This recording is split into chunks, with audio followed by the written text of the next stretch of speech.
Salut l'ami, j'espère que tu vas bien. C'est un plaisir de te retrouver dans cette nouvelle vidéo. Si tu suis mes vidéos, tu as peut-être remarqué que j'avais pas fait la vidéo sur la dernière manche du WERC, c'est-à-dire celle du Vigan au mois de septembre. Franchement, j'ai pas eu le temps, je suis désolé. Là, justement, j'en profite que je suis en vacances pour prendre le temps de faire quelques images. Je sais.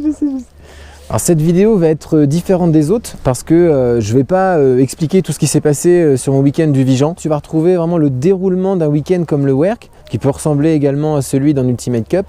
Et puis donc comment bien te préparer, comment t'entourer, etc. Je vais te donner quelques astuces pour ce type de championnat.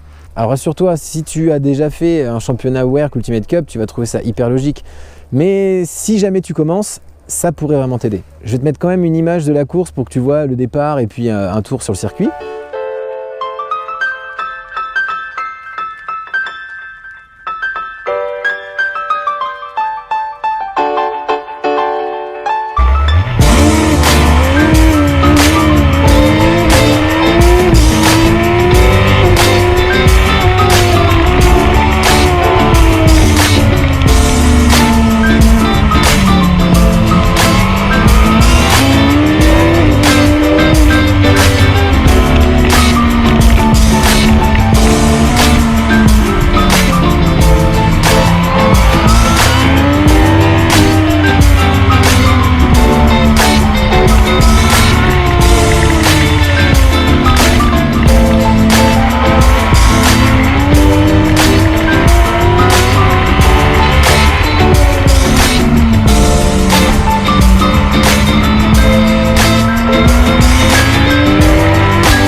Ah bah voilà, ça s'est pas éteint, si?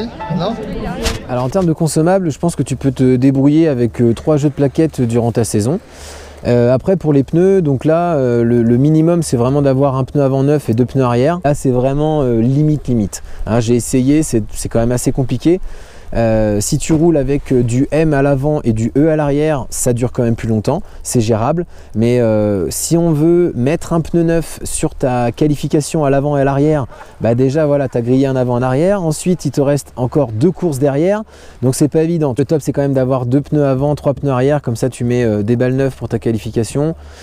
Tu remets après un pneu arrière neuf pour ta course de vitesse et après tu remets donc un train complet, donc avant-arrière pour la course d'endurance. À mon avis, c'est vraiment le meilleur compromis pour prendre du plaisir durant tes courses. Donc déjà, lis bien le règlement que va te donner l'organisateur du championnat, mais je te donne quand même quelques petites clés. Essaye de bien préparer ta moto. Pour le contrôle technique, parce que là-bas donc tu te fais forcément avoir, tu es obligé de retourner au box, changer ce qu'il y a à faire, après tu retournes au CT. Enfin, voilà, donc ça peut être assez galère si tu sais pas exactement tout ce qu'il y a à faire. Donc déjà tu mets de l'eau dans le radiateur. Un liquide de refroidissement c'est pas autorisé, donc tu mets de l'eau dans ton radiateur. Il faut que tu freines toutes les vis de filtre à huile et tout ce qui est durite d'huile, etc. Bien penser évidemment à freiner aussi ton bouchon de vidange. Il faut que tu penses à mettre des mousses dans ton réservoir, donc les mousses compétition. Il faut que tu aies un feu arrière pluie, vérifierons qu'il fonctionne bien. Que tu as bien ta protection de levier avant-droite. Voilà, ces petites choses en fait que j'ai pu remarquer, que moi soit j'ai fait l'erreur ou j'ai entendu des gars dans le paddock dire merde j'ai oublié de faire ça, etc. Donc voilà, essaye de bien penser à vérifier si sur ta moto tu as bien fait ces choses-là. Bah, évite de te la coller aux essais parce que le contrôle technique il est en fait le vendredi en général si c'est un week-end normal ou c'est vendredi, samedi, dimanche. Donc les essais libres c'est le vendredi, donc si jamais tu te la colles, bah, après ça te fait beaucoup plus de boulot pour présenter ta moto contrôle technique. Je te conseille fortement d'avoir du monde pour t'aider, parce que tout seul c'est juste pas possible. Essaie de t'entourer, d'avoir du monde déjà, parce que c'est beaucoup plus sympa de partager avec des gens, évidemment, tes résultats, tes émotions, etc. Pour moi, les courses de moto, ça se partage avec des proches, des amis, de la famille. Voilà, c'est un moment à partager. Et en plus, du coup, ils pourront t'aider sur toute la manutention, à emmener faire changer les pneus, tu t'épuises moins, surtout quand il fait super chaud. Quelqu'un qui peut vérifier aussi, mettre les couvertures chauffantes 1 heure avant que tu partes, vérifier la pression avant que tu partes. Ça te fait tellement de choses à penser, en plus de ton pilotage et de ton physique, et de bien manger, etc. que si tu as des gens qui peuvent te gérer ça, c'est vraiment un point en moins et tu vas prendre beaucoup plus de plaisir. Si tu as quelqu'un qui peut te faire le panotage, c'est franchement super sympa. Ça te permet de voir où tu en es, de voir si tu es sur un bon chrono, de voir si tu te rapproches du gars qui est devant toi ou si le derrière te rapproche, donc c'est vraiment sympa. Alors ensuite, une fois que tu as fait ta journée de vendredi avec les essais, le contrôle technique, le samedi, c'est la journée qualification. Donc là, en général, la pression elle monte un petit peu puisque ça va déterminer ta position sur la grille. Alors pour jouer ta qualification, je te donne juste un petit conseil, c'est vraiment pas évident.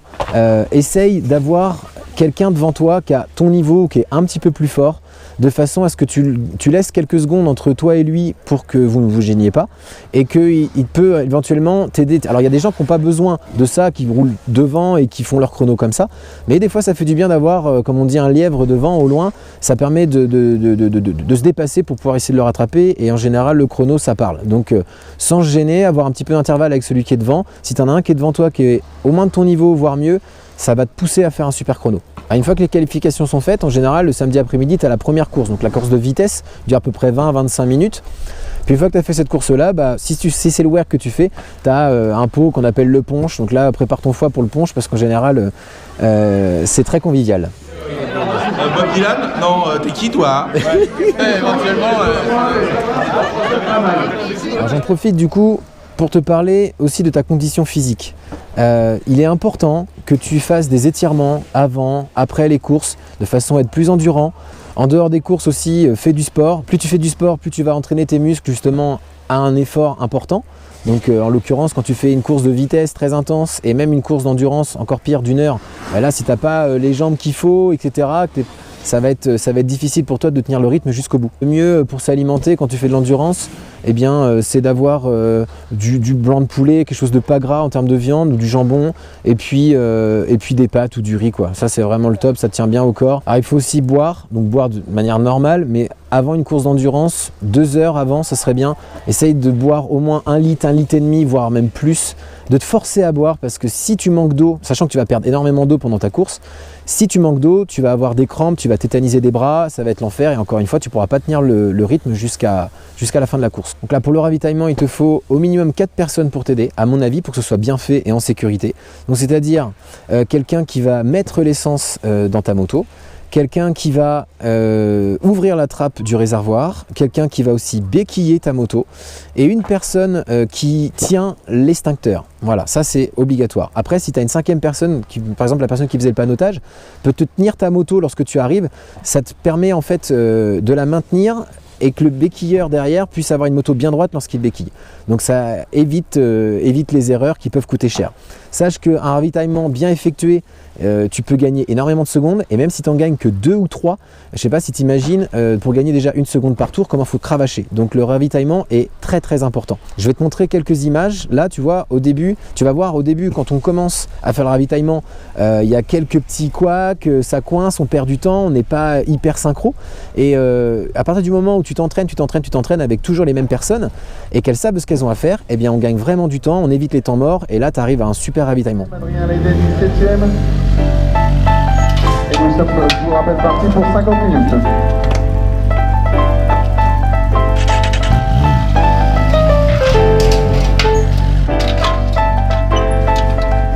C'est Lucas Monroe. Lucas Monroe qui est parti.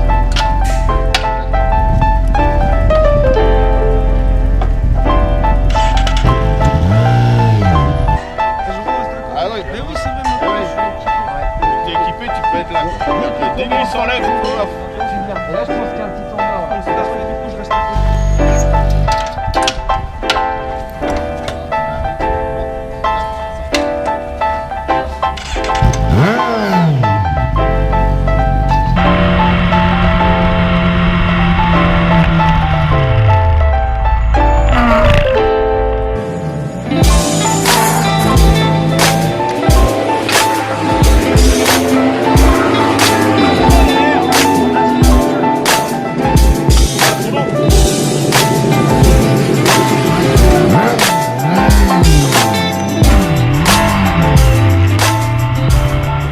fois que tu auras fait cette course d'endurance d'1 heure, eh bien donc tu auras terminé ton week-end. Moi je sais que pour avoir fait quelques années dans le WERC, il y a une super ambiance. Et c'est vraiment important parce qu'on n'est pas des pros, on est là pour essayer de donner tout ce qu'on peut, mais on reste des amateurs. Et le fait qu'il y ait une bonne ambiance, eh bien, ça évite de se tirer dans les pattes. En dehors aussi, quand tu passes du temps dans les paddocks et tout à discuter avec d'autres pilotes, tu apprends des choses et c'est super sympa. On arrive à la fin de cette vidéo, j'espère que ça t'a permis de mieux voir comment se déroulait un week-end en WERC. Et puis de mieux te préparer, du coup, mieux imaginer ce qui t'attend, pouvoir t'entourer, parce que si tu prévois pas d'être bien entouré, tu n'auras personne avec qui partager, tu vas franchement galérer à courir partout, ça va être la panique. Lorsque tu as oublié de mettre tes chauffantes ou tu n'as pas fait la pression, etc., c'est toujours des galères que tu n'as pas envie de vivre. Donc pour être vraiment dans des bonnes conditions, te faire plaisir, et bien voilà, viens avec des amis, de la famille pour pouvoir partager des bons moments. Je te souhaite de vraiment te régaler si tu envisages de faire une saison. Moi ça fait déjà 5 que j'en fais, je vais devoir malheureusement arrêter pour des projets professionnels pour 2020. J'espère reprendre plus tard, mais ça on verra. Néanmoins, je t'annonce quand même que je vais faire les 12 heures de Manicourt et les 24 heures de Barcelone avec l'équipe BD Racing. Donc voilà, c'est une équipe sans prétention, on veut juste se faire plaisir. On va rouler quand même avec des R1 de 2020, normalement chaussés en Dunlop KR, donc des super pneus. Et en plus, voilà, ils m'ont dit qu'on les changerait très souvent, voire à chaque relais. Donc pour moi, ça va être juste un pur bonheur de piloter là-dessus. J'essaierai de trouver le temps pour te faire quelques images des 12 heures de Manicourt, pour voir comment ça se passe. Et puis des 24 heures de Barcelone, parce qu'à mon avis, ça va être assez énorme. Et puis en attendant, voilà, je te souhaite de te régaler sur la piste et je te dis à bientôt. Ciao, ciao, salut!